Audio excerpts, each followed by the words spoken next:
In a lovely house in the forest, geologist Ish lives a peaceful life. One morning, he decides to visit the quarry to look for pyrite and ignores a call from his mother on his way out. Moments later, while he's working, a snake suddenly bites his hand before crawling away. Panicking, he takes out his phone only to accidentally drop it down the hill. Next, he uses a knife to gain easier access and sucks the venom out. He rushes back to his house and drinks some water before collapsing on the bed, but then he becomes delirious. A few hours later, Ish hasn't moved and his hand is terribly swollen. He can hear someone knocking on his door and a helicopter outside, but he can't move or talk. In the evening, he crawls out of bed to get more water, but his movements are so clumsy that he spills it, so he has to suck it from the floor. Ish keeps calling for his mom while on his phone a text arrives from her saying, "We love you." Many days later, Ish wakes up feeling better and his hand is back to normal. He gets in his car after cleaning it and it takes it a few tries to start. Ish drives to town and is surprised to find the streets empty. Eventually he stops the car when he discovers a rotting body on the ground. There are military cars everywhere and more dead people inside other vehicles. On a road sign he reads that there's been a global pandemic and the US government has been suspended. As he freaks out, he gets back in his car and turns on the radio. The news reminds the public the virus is highly contagious and lethal, so everyone must stay inside. When he makes it to his family home, Ish is devastated to discover both his parents are dead. After taking a moment to cry, he buries his parents in the backyard with a kiss on the forehead as goodbye. After resting in his childhood bed, Ish keeps searching the town and finds dozens of bodies in the church. Then he picks up a bunch of supplies including a gun and drives to the bridge, only to find it blocked. He screams in frustration before taking a different road to reach Las Vegas, which is also completely deserted. Searching the buildings is unsuccessful, so Ish decides to take a break in a jacuzzi. Later he goes to a bar to get a drink and drops the glass when he's startled by a voice. These are Milton and Anne, who explains they're immune and got stuck here when it all started. Milton has recorded the announcement on his phone and shows it to Ish, who learns the virus is new and nobody knows where it came from. Vaccines were ineffective and people were starting to panic on the streets. Eventually the government lost control and the virus took over the nation. Suddenly Ish admits that his parents had told him there was a new sickness around, but he hadn't thought it was this serious. Milton and Anne tell him all nations fell, so probably there are only a handful of survivors like them around the world. Anne confesses she watched her daughters and husband die on a video call. While the duo keeps drinking, Ish leaves to take the elevator, only to realize he has nowhere to go and falls asleep on the ground. The next morning he finds Anne trying on expensive clothes from the store. Ish wonders if being alive matters, and Anne says her heart beating doesn't mean she's alive. Then the trio gathers for breakfast and Ish learns Milton's wife died here in the hotel. Ish announces he'll leave soon in an upset and leaves the table. Milton tries to convince Ish to stay, saying they have food and a generator. As he shows Ish his gun, he also reveals he and Anne have an agreement. When food runs out, they'll self-delete. When Ish points out that the country has enough resources to last a decade, Milton asks why anyone would want to live after everything they cared about is gone. Before leaving, Ish asks Anne to come with him. She turns him down but still kisses him, so Ish has to push her off. On his way out, Ish hears 2 gunshots. Furious, Ish drives down the road at dangerous speed and almost hits a dog, but he stops just in time. Seeing this as a sign, he names the dog Lucky and takes him with him. Next Ish stops at the library and gathers all the books on survival he can find. Not knowing what else to do, Ish returns to his old house to start a new life with Lucky. A year later, Ish is still alive. He keeps himself busy with chores and exercise, but he can feel he's starting to lose it and sometimes he drives his car in circles. One morning he hears Lucky barking and looks out the window to see smoke in the distance. Ish and Lucky immediately get in the car and drive to town to follow the smoke to a particular house. Emma appears on the roof with a gun, but she puts it down when Ish explains his situation. She invites him in and tells him she arrived a few days ago while sharing tea and bread. They get along pretty well, so when Ish tries to leave, Emma tells him to stay the night. The next morning Ish convinces her to come live with him so they can keep each other company. While Emma looks around the house, Ish gets rid of the noose he'd hung up when he felt hopeless. Emma notices that the rats have gotten into the pantry, so they go back to town to get supplies. At the store, they have to ignore the horrible stench coming from the bodies and a few rats. Days pass and Emma and Ish find a new routine together. They plant vegetables and go fishing for food. In town, animals appear on the streets because there are no people to stop them. Emma gives Ish a haircut and he starts building a chicken coop, hoping they can start a farm. Eventually their relationship turns intimate. When Ish's car runs out of gas, he has to start filling up the tank using other vehicles in town. He also begins building solar panels on top of the house. One morning, he accidentally slips off the roof and falls, hurting his ankle in the process. Emma helps him come inside and takes care of him while admitting she misses having more people around. Later while he's sleeping, she looks at old pictures of her family and cries. When Ish gets better he immediately starts building again. Emma announces she's pregnant and Ish freaks out, hesitant to bring a kid to a post-apocalyptic world. He ends up looking for books on childbirth at the library, where rats are running around too. A few months later, The couple's little farm is going well with plenty of vegetables and even a few chickens. However, Emma points out she needs protein, so Ish agrees to go hunting. He finds a bunch of cows and after lots of hesitation, he shoots one as he apologizes. Then he follows a book's instructions to cut it and get the meat, which he takes home in a cooler. Some days later, Ish finally finishes the solar panels and the house has power, which means they can store food in the fridge again. Emma interrupts the happy moment with bad news. She's found a huge rat in the basement. She had to drown it to kill it since their traps aren't big enough for this size.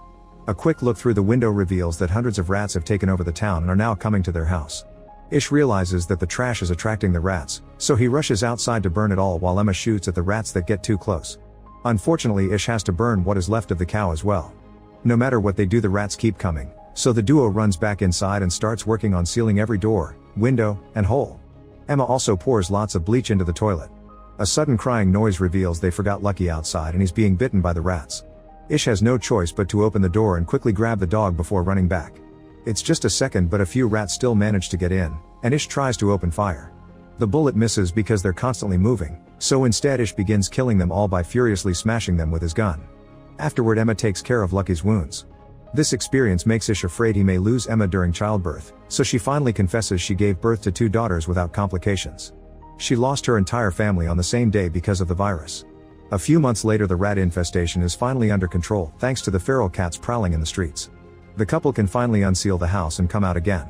That day, Emma starts feeling contractions and gets ready to give birth. However, she discovers the baby's shoulder is coming out first. Ish wants to find the book that explains how to deal with this, but Emma yells at him and guides him on how to correct the position of the baby until the head is out first. This helps the birth go smoothly, and now they're the proud parents of a healthy baby girl. Feeling hope for the future again, Emma paints their address on a wall in town, inviting survivors to join them. This is seen by a mysterious person in the distance. 6 years since the pandemic started, Ish is driving alone when he accidentally hits a lion. He grabs his gun and gets ready to mercy kill it, but at that moment he notices someone watching him from the woods. He runs after this person and tries to grab her, so the girl tries to defend herself. Ish steps back and swears he means no harm, explaining he has food and that lives with other survivors. The girl just screams again and runs away. When Ish returns to his truck, he discovers the lion is gone and the girl has been following him. She accepts the apple he offers her and jumps on the back of the truck. Ish takes the girl to his house and it's revealed he and Emma have 2 kids now, Heather and Alex. They've also been joined by 2 more survivors, Jorge and Maureen, not to mention Emma is pregnant again. Everyone is friendly toward the new girl, but she still doesn't speak or leave the truck, so Ish concludes she must have PTSD. That night, the girl sleeps in the truck. The next morning, Maureen brings breakfast for the girl, who is startled and causes her to drop the dish. As the girl grabs her wrist, Maureen notices they have the same scars and shows her the ones on her chest. She also offers her hair for her to touch, gaining her trust. Afterward, Maureen shares how she and Jorge arrived here thanks to the sign and convinces the girl to get a bath. Meanwhile, Ish and Jorge go to the woods and discover 2 very rudimentary cabins with graves in the back. Moments later, Maureen goes through the girl's belongings. There are many creepy drawings in a diary and a letter that indicates the girl's name is Evie. Maureen uses the name and the girl responds well to it. She even accepts clean clothes and a room to sleep in. In the evening, Maureen shares the letter with the others. It was written by Evie's mother, who begged the reader to take care of her daughter. When the pandemic started, Evie's father took out his frustrations on her and the mother was sick, so she couldn't protect her. The group agrees to welcome Maureen to their little family. Soon Emma gives birth to a lovely baby boy named Joey. A year later, the group is having a nice day when suddenly the intruder alert goes off. After leaving the kids inside with Maureen, Ish, Emma, and Jorge grab their guns and go investigate. They find an armed woman named Molly, and after a little back and forth, everyone agrees to put down their weapons. Molly introduces them to her friends Jean, Ezra, and Raif, and they all agree to go to the house. After more introductions, Maureen realizes Jean is a famous musician. The group comes from Oregon and claims they left because of a flu outbreak. Emma tells them they can stay in the neighboring house, but Ish is still suspicious. The next day, everyone gathers to go out for supplies. All the kids must stay back and Ish is very strict when he explains the rules. Molly asks about medicine, but Ish tells her it's all gone, so they should stick to food. When they make it to town, there's a buffalo in the street and Ish tells the others to just ignore it. The group splits to look for food, but Molly ignores the rules and goes to the hospital, where she finds many disgusting bodies. Jean grabs lots of alcohol and Ezra finds a guitar for her. When the group reunites to leave, they notice Molly is gone. At the hospital, Molly comes across a feral dog and uses a fire extinguisher to scare it away. Then she uses that same extinguisher to break a lock, which gives her access to a backup stash of medicine. When she finally goes back, Ish scolds her for breaking the rules, but he has to shut up when she shows him how much medicine she's found. That night, Jean uses her new guitar to sing for everyone over a bonfire and Ezra tells a few bad jokes. After everyone goes to bed, Jorge shares his favorite memory with Maureen and they do the dirty for the first time. Meanwhile, Jean gets drunk in the kitchen. The next morning, Molly checks on Jean, who admits she drank a lot because she's trying to terminate her pregnancy. It's obvious she's having a breakdown, but Molly still promises not to tell Ezra. Time passes and the group continues to live peacefully. Jean's baby is born healthy, and soon Maureen has her own child as well. 14 years after the start of the pandemic, everyone is still living together as a big family and they celebrate Heather's birthday. Ish takes Joey to the library often, hoping to pass on his love for books. One afternoon, Ish and Joey notice that the wind is blowing pretty hard and it begins to rain, so they hurry to return home. They make sure everyone is safe inside, only to discover Lucky is missing. Ish goes looking for him and is devastated to discover Lucky has been killed by a fallen tree. Emma soon joins him and they cry together while clinging to the body. The next day, Lucky is buried in the garden. Later, Ish is watching the kids play when suddenly a mountain lion appears in the bushes. Ish tells the kids to run and jumps in to protect them, so the lion attacks him instead and begins mauling him. After so many years of silence, Evie begins yelling for help. Soon the other adults manage to rescue Ish and rush him to the hospital. Molly is a doctor, so he guides the group to help her with the injuries. She has to give Ish CPR to stabilize him before she starts working on closing up all his wounds. Meanwhile, Emma goes to the woods and when finally finds the lion, she shoots it multiple times as revenge. When Ish finally wakes up, Molly admits she isn't a full doctor, she's just a student that dropped out of college. However, Ish trusts her knowledge and soon he's able to walk again, so he goes back to his family. By the 17th year of the pandemic, Joey has become an excelling fisher and Ish is very proud of him, which makes Alex jealous. Raif and Heather are old enough to go looking for supplies alone, and while searching houses they're confused by many things from the old world. They get along well and soon they start dating. Eventually both teens are eager to see more of the world and after some discussion, their parents allow them to go. The teens fill a car with supplies and guns so they can be safe out there. Sometime later, Ezra notices that the plants are abnormally dry for this time of year. In the kitchen, Evie can't get water from the kitchen faucet and gets so nervous that she breaks the handle. A quick trip to the reservoir reveals that the water is gone because the area is going through a drought. The pipes are also rusted and broken because they haven't received any maintenance. If it doesn't rain soon, they only have a week left of water and that's only if they begin to ration. At that moment they see two vehicles passing by, so the group rushes back to the house in case these new people are dangerous. Minutes later, Charlie and Perry show up outside the gate with a canteen full of water as a peace offering. Charlie explains his group found a drill outside of Nevada and since then they've been drilling wells. They're willing to share this knowledge, so Emma finally opens the gate for them and both groups share a meal together.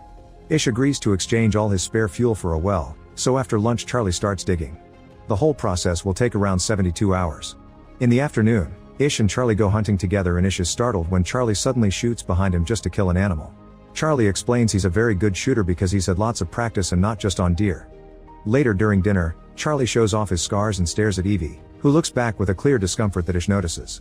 The next morning, Ish tells Alex not to help Charlie with the drilling because he doesn't trust the man, but Alex thinks his father is being unfair and ignores him. Ish tries to share his concerns with Emma, who thinks he's just being paranoid. Sometime later, Charlie has a tough time breaking through a layer of rock, but after lots of effort the drill goes through and the search for water continues. Ish has to watch how his family gets along with Charlie's group to the point they're all singing together. Upset and confused, Ish goes for a walk in the woods to clear his head, only to end up getting lost. That evening Charlie shares his cigarettes with Jean, but she turns down the liquor. Charlie gets rather pushy and only backs off when Jorge comes out of the house. Meanwhile, Emma is worried about her husband and starts getting ready to go looking for him, but at that moment Ish finally comes back. Emma scolds him for disappearing without a word and Ish admits he's worried about what may happen if they find water. The next day the drill finally goes deep enough and water bursts out of the ground. While everyone celebrates, Ish tells Charlie to take the fuel and leave, but Charlie says he likes this place more than he thought. After the well is properly installed, they throw a party to celebrate, but Ish is still worried. Emma asks Perry where her group will go next and Perry says she doesn't know because Charlie really likes it here. Later that night, Ish hears a woman screaming and looks around to discover Charlie coming out of Evie's cottage while his friend Silas is keeping watch. Charlie ignores Ish's concerns and returns to his RV, where Perry is mad at him too. At the same time Ish goes to the cottage and finds Evie crying because Charlie took advantage of her. Ish's family gathers to discuss how to deal with Charlie. They don't think they can just send him away because he'll probably come back, so they have no choice but to kill him. An argument ensues since some people think it's self-defense while others think it's murder. They decide to vote and everyone says yes except for Jorge, who changes his vote when Maureen insists. Afterward Ish goes looking for Charlie and asks him to leave.